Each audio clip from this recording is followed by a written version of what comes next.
Question: is there a lack of financial literacy and financial management in B2B companies? Now, in my research, I found that 33% of B2B marketers do not measure marketing ROI at all. Only 1 in 3 B2B marketers worldwide report financial contribution metrics to senior management. Most business owners, in fact, about 42% of business owners, admit that they had limited or no financial literacy before starting their businesses. And 58% of B2B marketers report on marketing performance metrics like leads, but don't report bottom of funnel metrics like leads to close sales, which is what senior management cares about. So, what are the implications of this lack of financial literacy and management skills? And perhaps more importantly, how can improving your financial literacy and integrating strategic financial management transform your B2B company from merely surviving to predictably thriving, even in highly competitive and fast evolving markets? Questions I'm hoping to explore with our guest. But first, hello and welcome to the Predictable B2B Success podcast. I'm Vinay Koshy, and our guest is Colin Sanburg. Colin, I believe, started in business at the age of 21 in your family business and quickly realized that the business was a financial house of cards, and then over time developed a passion for solving profitability and cash flow problems, which you later scaled that business as owner and CEO. And then, of course, went into several other ventures as well. Now, more recently, you've come to realization that you've struggled to add value through the accounting function of your own business, and then decided to start your own firm run by MBAs, not CPAs, and dedicate the resources that they possess to add value through accounting. Now, I'm curious, a lot of accounting firms would advertise themselves as being able to add value through accounting. Is there perhaps a different perspective that they share, or what is it that you have learned through the course of your journey that has gotten you down a slightly different path? Yeah, thanks. Thanks for having me on. In general, I think that most people who are helping small business owners from a financial standpoint, are frequently people like CPAs and maybe former bankers, that sort of thing. And the problem is that they have their own specialty, and by all means, you don't want me doing your tax return. That's not my area of expertise. But likewise, a lot of those people don't really know what it takes to run a business. And so when you're taking financial advice from someone who doesn't know how to do your job, by definition, that's problematic. Most of the time, CPAs, the good ones, will help you save the money you've already made. But it's almost unheard of for them to actually help you within the business make more money. And that's really when I took this on, it was because I had multiple other businesses. I was playing the fractional CFO for my own companies. And what I realized was that they didn't need a heavy dose of me telling them a bunch of ideas that they could do. That's what your CPA will do. They don't need that. What they needed was help in the business, actually making the improvements to fix cash flow or become more profitable. And so one person with a bunch of big ideas is not going to ultimately solve a business owner's problem. And in this journey, I'm curious, who would you say has influenced you the most in the way you think about business today? Yeah, ironically, so right after I said that, my CPA, who I met when I was in my early 20s, who's a very different type of CPA. He is not what anybody out there listening is probably thinking of. He really taught me about thinking about business differently. And his background had been helping businesses, working within businesses, helping them be more successful, not just focusing on being a tax expert. And so he really started me down that path. But a huge part of what he told me was to educate myself. And so even though I was working in a small business, even though I was becoming the CEO of that small business, even though it was going to have no impact on the trajectory of my career, I went and got my executive MBA. And it was because of this path of educating myself and a lot of the books that I read and just this lifelong passion that I now have for learning more was really fostered by him at a young age when he pointed out the gaps and what we didn't know. And that ultimately that's what was holding us back. Brilliant. And given your journey to date, what would you say would be your personal area of strength? personal area of strength, Yep. I am interested in business for business sake. So I really love the different aspects of business. And so I would Mhm. say that my strength is when you pair that love of business with my desire to learn, I never get tired of learning about business. I had a really exhausting day yesterday. I came home, I had meetings all day. I was doing a million different things. And I pulled out a book about how Warren Buffett looks at the financial statements. That's just so even at the end of a day and I've got nothing left in the tank, I cannot go to bed until I believe that I'm smarter than I was when I woke up. Mhm. And because I like basketball and a little bit of other sports, I like soccer a little bit. But outside of that, my kids, I don't have any hobbies. Mhm. So I like business and I like learning, and you put those two things together, and over time, that gives me a pretty big advantage. And in that area of strength, what would you say is something that businesses don't know but should? Yeah, I think the financial area. So Mhm. again, I started a fractional CFO company not because I'm a CPA or just because I thought this was a good business idea. It was because it was an area of passion for me, but I realized how rare that is. Most business owners don't enjoy the financial side of their business. It's like pulling teeth to get them to even think about it or worry about it. And the sad part is, if you didn't have sales or you didn't deliver a product, your business would be dead within days. It's not going to live for any period of time. But they think they can fake it till they make it on the financial side.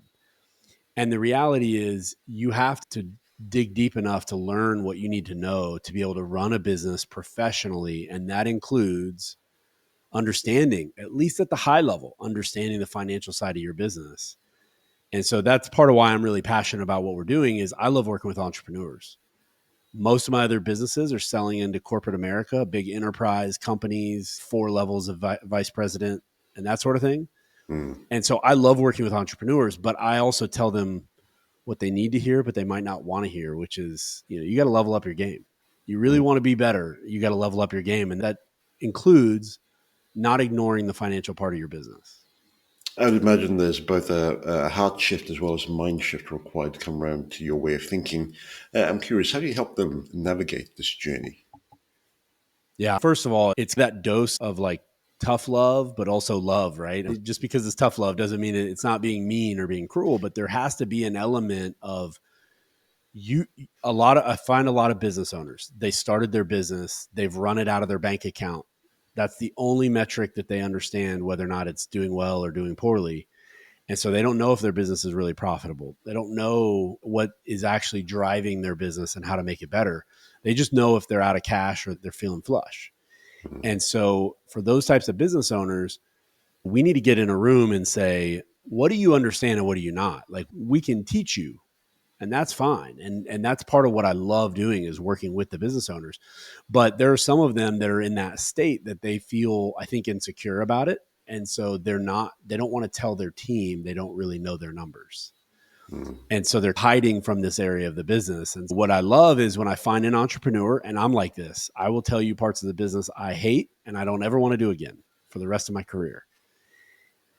I just need you to say you hate the financial side or that you don't enjoy it. You've been avoiding it, and it's great. We'll take it, but let's just start working on upping your knowledge so that you understand what we're doing and ultimately you become a better business person. Developing your financial acumen can really be a differentiator, especially in competitive spaces like the B2B tech space, for example. Yep. Yeah. I'll tell you, I told you I went to get my executive MBA, and that's why I ultimately came to the conclusion the business that I bought and that I was in the process of buying at that time it was a disaster. There's no nice way to put it. It was I like to joke that if there were 10 things that could kill a company, we were doing 9 out of 10 of them. It was bad. And so I developed a passion for one day I'm going to solve this problem. And when I do, I'm never going to go back here again, was the mindset. And what I realized along that journey was that there are no mid-size or large-size companies in this world who don't understand their finances. They never make it there. And so what does that tell you? There are no 50-year-old companies that have not figured out their finances. They don't make it there. And so what that tells you is that all of these scary statistics about businesses that fail and By and large, those are companies where there was not the financial acumen in the business to understand what was coming. Mhm. And so it became a passion for me. And I believe, certainly when you're in a highly competitive space, like you said, like in tech, and really just a fast changing world like we live in, Mhm. if you don't understand, it's been said that accounting is the language of wealth.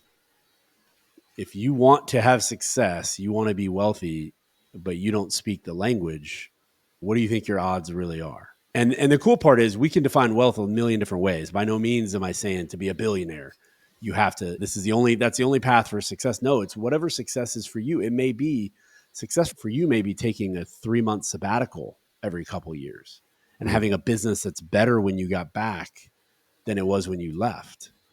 But if you don't understand the finances of your business, that's a terrible idea.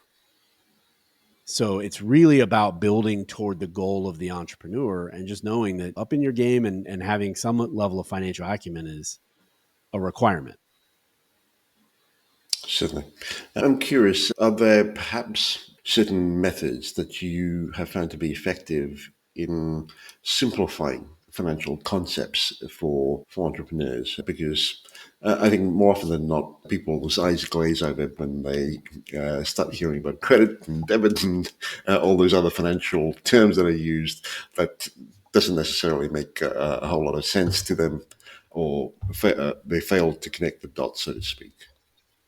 Yeah. And I'll tell you, I love finance more than 99 out of 100 people, and I hate debits and credits. You'll never hear me talk in those terms. You'll never hear me say that to an entrepreneur. That's the worst. That's a no. So, yeah, to go back to your point, the simplest thing I like to do is I like to simplify your P&L, your income statement. And I use what we call the simple profit formula, which is really, and it applies across any type of business, but it's breaking your P&L down to 5 different areas. It's looking at your revenue. It's looking at your cost of goods or whatever outside services that you're hiring out for Mhm. your product. It's looking at your sales and marketing costs. It's looking at your labor, and it's looking at your overhead. And that's it. Everything fits into one of those 5 categories. And so as simple, it's that concept that something so simple, so obvious that nobody ever got around to it. Mhm. It's like as simple as that sounds, if you can understand your business, and I always say, if I can explain to you how I make money on the back of a napkin, I've got a great business. And I really have a great job understanding that business. If you can't break your business down that way, because what you're really looking at is with just those 5 numbers, I can tell you what's working, what's not. What would it look like if you doubled your business? What would it look like if your business got cut in half? I can tell you all kinds of things because some of those numbers are variable and some of those numbers are fixed. And by knowing that and thinking in that way, you can then start to do very simple, like iPhone calculations, Android calculation. We don't need a big crazy calculator and 14 tabs on an Excel spreadsheet. We don't need that. We can do it in those 5 terms. And that basically helps unlock, people start to see the path and they say, wait a minute, if I just grew by 20% and I held these other costs the same, what would happen? And the light bulb goes off for how you actually make money in a That's a lovely example there. In terms of actually being able to grow predictably, more often than not in my conversations, I come across people who have uh, plenty of ideas of what they could do or would like to do.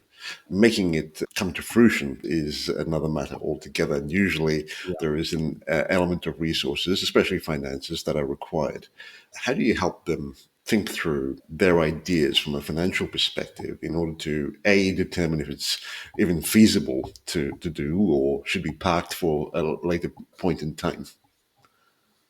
Yeah, that's a great question. That's so part of what comes to us when we're doing this fractional CFO service. We get a lot of these kind of what I would call like an isolated question. So they'll say, can I afford to hire another person? Or like you said, can I afford to spend this? I talked to someone at this agency. They've got these ideas. It would cost $5,000 a month. Can I afford it? And they bring you these questions in isolation, which in reality can never be answered based on the isolated information that's Mhm. available. We have to understand the business more comprehensively for us to be able to give you any advice. And anyone would. It's not, this Mhm. isn't a limitation that we have. This is just the reality. That's one of the reasons business owners make bad decisions sometimes, is that they try to narrow it down and just say, this is either good or bad. That agency and that $5,000, they may be great. They're only going to be great for the right fit. They're not going to make sense for the wrong company. If you haven't figured out your pricing, if you don't have a delivery system to be able to actually deliver on that new revenue, it's not going to be a good idea for you. So, with that being said, generally speaking, one of the biggest limitations why small businesses stay stuck very small is that they fail to invest in good marketing. Mm. That's one of the ultimate limiting factors, is that they start to fall into that trap, which we all do sometimes, of saying, I can't perfectly quantify this spend. And if I don't know, if I didn't trade $5 to get $50 or whatever the metric is, if I can't tie it back perfectly, I should just do nothing. It's safer to just crawl inside my hole and hide out. Mm-hmm. And the reality is, again, there are no mid-size or large-size businesses that have not figured out marketing channels that they can monetize and that they understand how much it costs them to Mm. monetize. So you just need to take that approach as a small business, that it's not a matter of if I will find a channel, it is when I will find the right channel and what it will look like. And so you just have to figure out how to do cost-effective testing with that. And Mm. that's a lot of what we help people navigate, is how to set aside enough budget. We've got to make delivery of your product profitable enough that Mm. when you add fuel to the fire, there's something left over. A lot of people go tap into a marketing channel that works and they scale up an unprofitable business with bad pricing, overly expensive delivery, whatever those other problems are. And so that's a lot of what we try to help people, is come up with a holistic approach to where they actually get to a good solution and not just one of those versions of bad. Could you elaborate on this idea of finding cost effective means of delivery and getting to market? Because I'm pretty sure it's on the back of pretty much every person in leadership's mind. However, getting to that point and being able to nail it down effectively and be able to continually do this despite the many changes that occur on a literally a day-to-day basis is tough. Sure. Yeah. And I think, again, it starts with get a high value product. So one of the values of marketing is that it should put enough volume of leads and opportunity into your business that you can afford to have premium prices. Mm. So that's the other trap that I see companies fall into. And it's like it's a double-edged sword, but both sides are cutting against you. Mm. People have low pricing, then they have no profit, and then they can't afford to invest in marketing. They don't get enough leads, so they can't afford to price higher because they're now nervous that every lead they get, they have to win on price. And it's this just vicious circle that just eats the business alive. And so the reality, the way I look at it, is that part of marketing's job is to help maintain premium pricing. If I get enough lead, enough demand, then I can then continue to justify that. And I know I'm not going to win because some buyers are only buying on price. Good. I don't want those buyers. Those aren't Mm. the buyers that are going to ultimately help me build a successful business. Our businesses at our size, we are not Amazon. We are not Walmart. We cannot sell as the low cost provider at the scale of a small business and win. That doesn't work. So you have to have some sort of path to premium pricing. That to me is just like one of the core foundational pieces of running a successful business that some people just haven't understood yet. So once you have that in place, once you have a profitable business with premium prices, now the name of the game with marketing really is. So if you think about it, I don't want just one marketing channel. And every marketing channel has pros and cons, right? So I could run paid ads, or I could just do a referral program, or I could just do my own network, and I could go to every Rotary Club and try and speak. It just depends on what your business is, right? But every one of those has certain pros and certain cons. And by and large, when you see a really successful company, they've got a blend of those things, because some of those types of leads are very low cost and they're very valuable, but there's a limit to them. You might get one a month. You might get one every 3 months. You can't grow your business successfully with them. And so they should always be a component, and you should celebrate them when they happen, but you can't just wait around and hope that they come.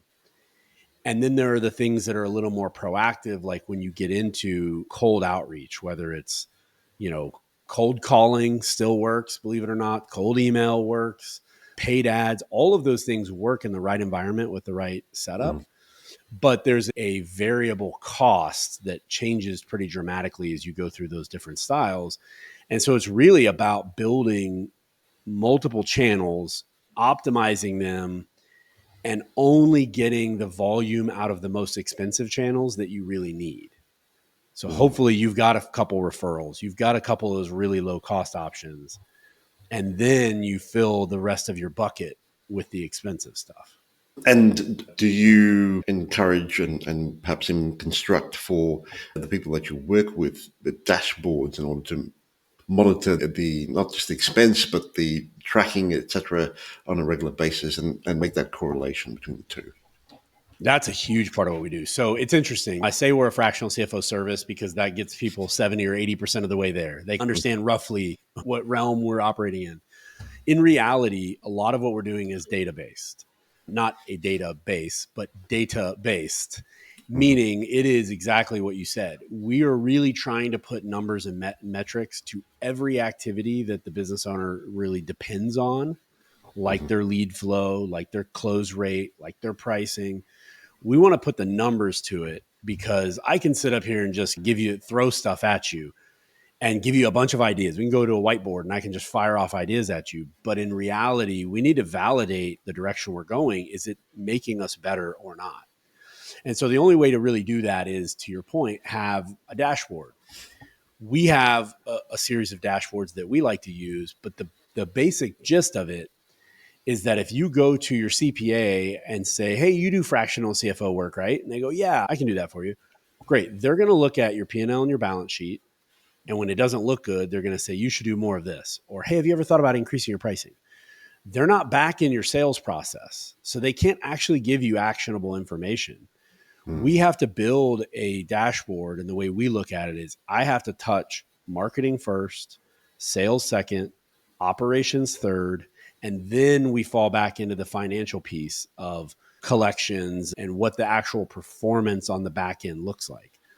But if we're not putting metrics behind your marketing or metrics behind your sales, or at least tapping into what you already have and putting it in one picture, that's the gap that most of us have when we think about a business. And so if you want to go for 3 months and take a sabbatical, you need a one comprehensive dashboard that tells me, is the business working right? Yes or no? And I've got like a check engine light for those 5 areas. So with struggle with this idea of correlating their activities with actual sales, because it's not necessarily a direct one-to-one type transaction. How do you solve for that? So that's a great question. So really what I'm going to do is I'm going to boil it down to its most basic form. And it's not, and so think of it this way. We're going to have a broad overview dashboard, and then we need to get, and if that check engine light goes on, we need something underneath it that we can then go research and get to the bottom of. And so it's like a series of dashboards where we're getting more and more detailed as we go down. The very first one, from the highest level, marketing is essentially about how many leads did you get me and what did the leads cost, right? And then sales is about how many deals did you close and then what kind of pricing did you close them. And so if we just are thinking the most high level version, and so when we talk about individual campaigns and then marketing channels, those are things that ultimately are supposed to be delivering on leads and cost per lead. And so as I go down, then like I said, you're going to have a handful of leads that might be really low cost. We then have to start putting the next level of metrics. And what I love, most of our clients are working with agencies or experts. Great. You tell us what we should be measuring. But just so you know, we are never going to get tired of asking about what about leads and what's our cost per lead. So we can do all these different metrics and the strategies and the different stuff that you guys want to do. But at the end of the day, I need to know a timeline that I can expect to hold you accountable to the number of leads and the lead costs.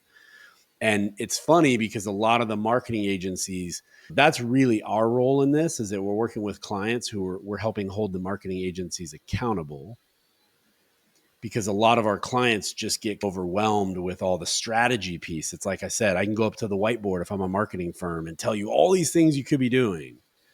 And lost in the shuffle is, yeah, but how many leads am I going to get? What are they going to cost me? And is that sustainable for my business? So that's really where we try to drive back in on the marketing side and get clarity for the business owner. And with what you're doing at FinElevate, developing these dashboard and really trying to drive profitability within the business, as part of that, are you also helping develop teams that can continue to do this on an ongoing basis, or does it reach a certain point and then you break off? Yeah, no, I love the question. Thank you for asking that, because interestingly, it was not part of the service we designed intentionally, but one of the amazing benefits that we discovered along the way is that business owners, we're generally working for the business owner, but they're getting us to engage directly with their leadership team. And so what happens is, if I'm a business owner, and again, I own my own other businesses, and I go and tell the sales guy, I need higher prices, close more deals, here's what I want. What they hear is, make me more money, make me richer. That's all they hear. And same thing for operations. Hey, I know we're not hiring more people. I need less people. I need more volume. I need you to do it more effectively and with higher quality. Go. And all they hear is, give me more money, make me richer. And fair or not, that's just what it's like being an entrepreneurial company. And so what's great is we come in from the side as this trusted advisor. We don't just look like we're the CEO's mouthpiece. We really come in and work directly with those teams, because a lot of the work we're doing to improve the business and get into the weeds of the detail, to build out dashboards and all of that, is working directly with the team. So they learn to trust us. And then we come in and say, hey, we work with a lot of companies. This is what professional sales management looks like. These are the financial elements that the best sales managers we work with know. And we're trying to get that information available for you. And as we do, here's what you ought to be doing with it. And so there's this natural training element to what we do. And again, for the business owner, they love it, because maybe this is the area of the business they neglected. They're leveling up, but we're not having to force it through them and telling them to go train their team. We're actually working directly with their team and building up the whole company. And I like to say we're this jetpack on the back of the right team. And that team needs to be leveled up, but they're not going to lose the access to us. And so we're always pushing to get to that next level. I love that. Coming back to leadership, you talk us through this idea of marrying financial management with core values and the vision of a company. Mm. Yeah, that's great. I know from my experience, I can be more of a task focused person. And so most entrepreneurs, I would say, are really good at one or the other, but very few have really figured out all of the above, meaning they might lead with the heart. They might motivate the team. Everybody loves them, but the task side is harder for them. Or maybe they're more task focused. And so they can step on toes if they really get overly intense. What I think it's really cool is, when you think about it at its core, the companies we want to work with have great core values, because they realize life's a lot bigger than business, right? I told you I don't have any other hobbies. I didn't tell you business is the most important thing. Those are two very different statements. Yeah. So when it comes to that, like, we want to work with companies that have an amazing set of core values. And being a successful company is the best way to be a great resource to your team. It's a great way. It's the only way to be a source of safety and security for your family. It's the only way to give back to your community, is through being a successful business. And so that's a huge part of what we are building our service around is, look, let us execute on making this a better company, so that you can truly fulfill all these things in your core values that you care so much about. Because I've seen too many times businesses that I own or that I have friends who own, as well as clients, if things are in a struggle situation, it's like the core values are out the window. They're the last concern. Very few people, like on the Titanic, were pulling out the list of core values. It was like, we've got to survive, like, right now. And so we really try to help build a sustainable, successful business, so that the core values can be lived and they can be real. With the fact that you own multiple businesses, has that influenced your approach to financial management?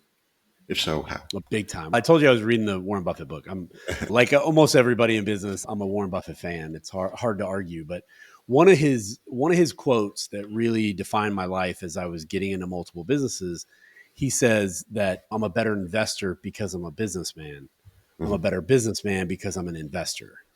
And so thinking of those two sides of that coin is the view from inside the company at the top versus the view from outside the company. And so I really believe that, interestingly, I learned more about, I'm back in being a CEO now, but Mhm. there was a period of about 5 years where I was out of all my companies. I had CEOs in each of them. I was really just functioning as just a full-time investor. And I actually learned more about being a CEO during that 5 year period than I did in 15 years of being a CEO, because you're able to look at it. It's like being the coach and learning about what's happening on the field versus having to go in there and run the play. Mhm. And we're so close to the action when we're running the play. There's certain things we can learn and we can pick up on, but man, when you're able to just take a step back and watch and say, you know what? I see what I've made that same mistake. I see what he was seeing or she was Mhm. seeing, but I also see why it didn't work. Mhm. And so that gives you a tremendous amount of perspective. And for me, I love that about this new business, this new venture, is that now I'm tapped into dozens of businesses. And Mhm. so it's a great way for me to flex that muscle that I love so much of looking at different businesses and really learning and trying to aggregate the best practices, what's working, what's not, and just share it and just be open about it.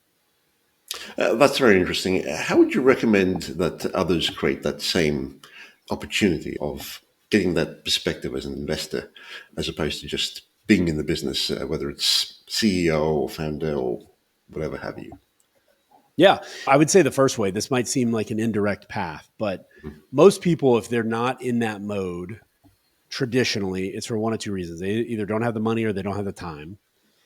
And so, what I would recommend, regardless of which of those is true for you, get involved in mastermind groups, get involved with other entrepreneurs. Like, you can get free looks at other businesses, not necessarily to invest in them or buy them, but just to think about them from the outside looking in.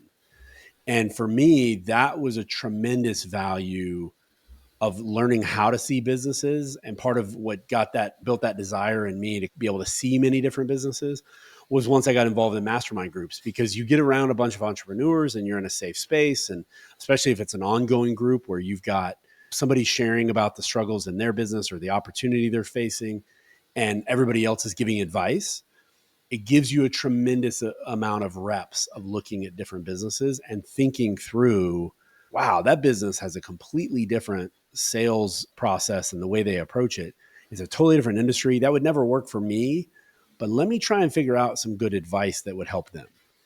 And it just gets your mind working in a different way. And so, whether you just don't have the time or the money, the really cool part is with mastermind groups, you get value, but I find you get value in proportion to how much value you try and give. If the more you give, the more you're going to get. Just ignore the getting part at the beginning Mhm. and focus on the giving. And you'll get things like you'll learn, and people will be able to give you advice when you need it. I've heard a lot about mastermind groups. Some would say that certain groups haven't been that great as opposed to others. What would be your perspective on how best to pick a mastermind that could create the kinds of opportunities that you were talking about? Yeah, I would say start small. You need to ask yourself what you're looking for, right? I don't, when I say the term mastermind group, I don't mean a networking group. I don't mean a group of people who are trying to sell to each other. I'm talking about a band of brothers, if you will, a group of people who are they're in this to help each other. They're not trying to take advantage of each other, profit off of each Mhm. other. And so there are many paid mastermind groups that are out there. Some of them are amazing, but I've got a 12-year-old. I tell my 12-year-old about the concept of masterminding because I want him to surround himself in school with friends who have similar goals. Mm. That's all a mastermind. Let's cut all the noise. That's all a mastermind really is, a group of like-minded people who have similar goals, who are willing to be vulnerable and be honest with each other. That's it. You Mm. can do that with one friend. You can do that really well with two or three friends. And so you don't have to dive in and sign up for a really expensive mastermind group if you've never used the concept. You can really build your own by just saying, I've got this guy I have lunch with every once in a while. What if I set up with him, like we had a monthly Zoom call, and maybe he knows somebody else and I'll find somebody else. And now we got four people. And there are a lot of different formats you can use, but I find that concept is so enlightening, and it's such a profound feeling in this lonely profession of entrepreneurship to feel like people have your back. Mm. So I'm a huge proponent of it at all levels. Mm. Excellent. And when we're thinking about organizations and encouraging this idea of developing financial literacy and transparency within the organization, it obviously feeds into the overall culture of the organization as well. I wonder if you've had conversations with business owners and founders about that. And if so, what pathways have you recommended to develop that kind of culture? I'm sorry, the culture around what element? Financial transparency and literacy. Yeah, gotcha. Yeah, so I'm a big proponent of there's a thing called The Great Game of Business. There's a book, The Great Game of Business, and without sharing the whole story, it's a struggling company. This is back in the 80s. They had no financial literacy, they had no financial transparency, and people now call it open book management. That came from The Great Game of Business and this company that went down this path. And what they basically figured out was if the employees of the company don't understand what's happening, they can't help fix the problem. And so I look at that as a journey, just like entrepreneurship, just like many things in life, where you may not be at the step in the journey where you're ready to just throw open your numbers and just share it with your employees. Mhm. But what I like to do is find a proxy for the financial metric we're looking for. So, what would be a financial efficiency, meaning like we're going to make more profit based on this number? What would I find in the business that everybody already knows? And a lot of times, like how many hours we worked or some metric like that. Like how many jobs did we get done for how many hours we worked? Mhm. I don't have to necessarily show raw dollar sign numbers as a starting point, but I just start getting the wheels turning where the employees are thinking in that way. And so that's the starting point. Ultimately, open book management, I think, wins in the end. Interestingly, a lot of small businesses aspire to be these larger companies, and they see what's going on in Silicon Valley and these companies, Mhm. and they think, "Wow, man, that they've got it figured out." And then you realize those companies all report their financials, and all the small businesses are like, "Yeah, but I'm not going to do that." And so it's funny. I think we all have to continue evolving in our thought process. Now, with that said, you do not share information with people who are ignorant as to what that information means. It's not Mhm. safe in any walk of life, right? I don't have big, weighty conversations with my kids who have no context or life experience to make sense of what I'm telling them. That's just not what we do. It's not smart. So we have to bring them along. And to the extent they are becoming more sophisticated and smarter and more experienced and thinking more like a business person, then we can share more information. And it's just this constant evolution as we go. Mhm. Love that. You were talking to a business owner who's wanting to enhance their financial management skills. What would be the top three pieces of advice you would give? Yeah. Number one, look at your numbers more often. Mhm. So you're just face the fact. You may not know what they mean, right? But there's like, now I'm a classic American who only speaks English. But the rest of the world that can speak all these languages is because, in large part, they're exposed to them. Mhm. So we live in this little bubble where and even though I'm surrounded by Spanish and whatever, you just live in this bubble where I can just get by with nothing but English, and therefore I speak nothing but English. This concept of immersion languages, you get thrown into a new environment, you will learn it. You will Mhm. learn it. You spend enough time there, you will learn it to survive. So get around your information more often. Spend more time with your numbers. And that may not be a lot of fun to you, but that's part of eating your vegetables, being a grown up and being a professional is just Mhm. accepting that fact. You're not going to love everything equally. That's number one. Number two is read some books. There are some really good books. Greg Crabtree has written some good books. Keith Cunningham has written some good books. Those are guys who have written books that are written for the entrepreneur, not for the finance person. Mhm. They're not ultra technical. They're written like, especially Keith Cunningham stuff is like, he's cussing and he's crazy, right? He's just letting it go. He's telling you exactly how he sees it. So get yourself that sort of knowledge. And then again, likewise, the mastermind concept doesn't have to be for an entire business. Surround yourself with other people who are on this path whether they're services like what we do, where you're working with someone who's actually helping bring you along that path, or just working with somebody else who's in a similar point and they're struggling along with you, and dive in and focus on it. And it's amazing how fast you'll learn if you're willing to actually do that. And to wrap things up, Colin, is there perhaps an aspect or two around this whole idea of financial literacy and management that you find doesn't get talked about very much? If so, what would they be? Yeah. The biggest one is just calling out the fact that small business owners don't really know their Hmm. numbers. That's the first one. If we want to just, we got to rip the band aid off to be able to see the wound, to be able to get after fixing it. Hmm. That's the first one. The next one is a lot of what keeps business owners up at night are that lack of awareness. And it usually is one of two ways. I'm not making profit and I don't really understand why. Or I'm terrified because I know my cash is crazy and I have no idea what's going to happen next week. Like usually I'll find a business owner and they're like, they have a 72-hour understanding of their cash. It's okay. I know what's going to happen here and here, but like beyond that, I got nothing. Mm. And so we've got to expand that view out, and we've got to get to the bottom, like I said, with that simple profit formula of which area is your problem in sales and marketing, or is your problem in labor? Because you can't just say I'm not profitable and then the conversation ends there.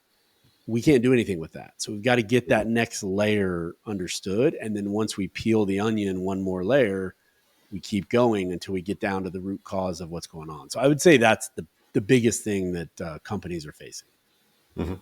And I should ask you, with AI evolving the way that it is, obviously there is conversation about how can I best use AI within our business. From a financial perspective, where is your thinking at? Are there particular tools that you're advocating for, or is there perhaps a more custom case by case kind of application that you're recommending for clients?